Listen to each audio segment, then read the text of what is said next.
Hello everyone! Kaneng Mobile Store da adongi phone ase khudong chadaba amadagi khudak da thadok ning taragadi thadok pa yabi khudong chaba pizari amasong adongi phone ase adom upgrade tawing taragadi iPhone do isno na chakre Android do isno adu sa ahan bada kwa sa ka ding hapchalaga upgrade tawai khudong chaba su pizari aduga adom na second hand phone pambi reba adu su good condition da kwa khud amaku thadri bai tare adu su reasonable price adu su adom phangbi gani Kaneng Mobile Store da Kaneng Mobile Store ki location hajara ke adu lao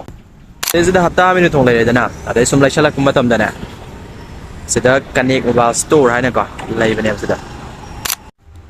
Kaneng Mobile Store ki side ki giveaway video kaya ama la kador bani ngarang so bani giveaway ki announcement ko tawti bani ko ngarang ki giveaway announcement da winner mi ni ban thangin hai sa ki bani winner mi ni pas da winning prize sidi first prize lu bal listing ma ga na Airpods Pro lu bal listing ma bi do thamsaki bani second prize lu bal chatter ko na Airpods Pro lu bal listing ma bi do thamsaki bani third prize na lu bal changa ga na Airpods Pro lu bal listing ma bi do thamsaki bani lemhori ba mi oi manga da na ai ko Airpods Pro lu bal listing ma bi do sa amam loina makta biza ga ni ko